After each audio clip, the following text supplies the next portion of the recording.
প্রতিষ্ঠানের আর্থিক ও নীতিগত নিয়ম এবং অসামঞ্জস্যতার বিষয়ে ঊর্ধ্বতন কর্তৃপক্ষকে অবহিত করার পরপর আমাকে সহ আমার অর্ধশতাধিক সহকর্মীকে অত্যন্ত অন্যায় এবং অমানবিকভাবে চাকরিচ্যুত করা হয়েছে। প্রিয় বন্ধুগণ, আপনারা জানেন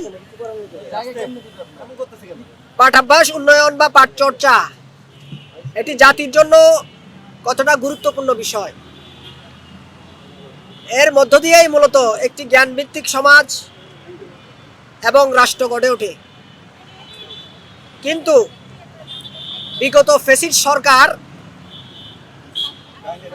বিশ্ব সাহিত্য কেন্দ্রকে আর্থিক অনিয়মের মাধ্যমে বিভিন্ন প্রকল্পের মধ্য দিয়ে বিপুল পরিমাণ টাকা বরাদ্দ দিয়ে আসতো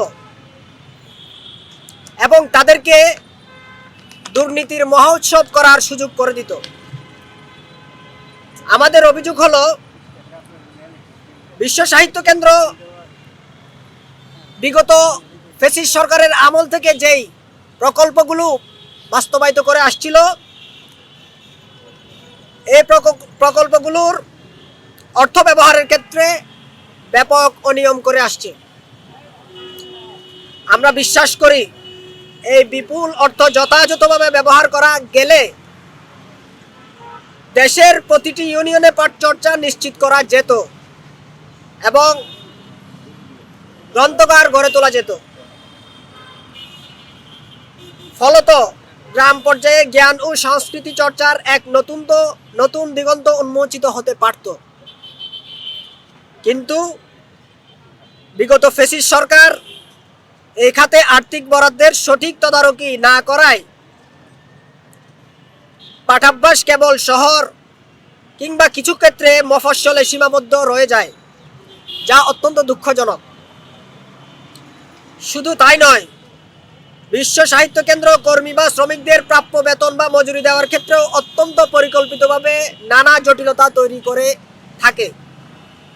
আমরা স্পষ্ট করে বলতে চাই, আমাদের এই আন্দোলন শুধু চাকরি ফিরে পাওয়ার আন্দোলন নয়, এটি জনগণের ভ্যাট ট্যাক্সের অর্থের সঠিক ব্যবহার নিশ্চিত করার আন্দোলন, জ্ঞান চর্চার খাতে স্বচ্ছতা প্রতিষ্ঠা করার আন্দোলন।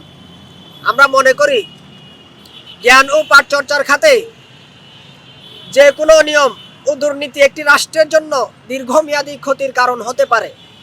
তাই বর্তমান নির্বাচিত সরকারের কাছে আমাদের দাবি হলো, আগামী 3 কার্য দিবসের মধ্যে একটি স্বাধীন ও নিরপেক্ষ তদন্ত কমিটি গঠন করে বিগত ফ্যাসিস্ট সরকারের আমল থেকে বিশ্ব সাহিত্য কেন্দ্রকে বরাদ্দ দেওয়া অর্থের সকল তদন্ত নিশ্চিত করে বিগত ফ্যাসিস্ট সরকারের আমলের সকল অর্থের জবাবদিহিতা নিশ্চিত করুন।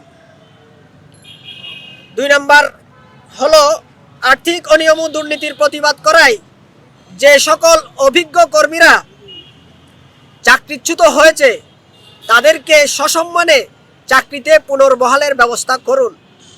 অন্যথায় আমরা আগামীতে আরও কঠোর কর্মসূচি দিতে বাধ্য হব। বর্তমান বিএনপি সরকারের কাছে এবং সরকারের সংশ্লিষ্ট কর্তৃপক্ষকে আমরা বলতে চাই, আপনারা জনগণের নির্বাচনের মাধ্যমে একটি সরকার, আমরা আপনাদের সাথে আলোচনা করতে প্রস্তুত আছি এবং বিগত ফ্যাসিস্ট সরকারের আমলে বিশ্ব সাহিত্য কেন্দ্রের যত দুর্নীতি এবং অনিয়ম তার সঠিক প্রমাণ উপস্থাপনের জন্য প্রস্তুত আছি। আমরা এর ন্যায্য সমাধান চাই।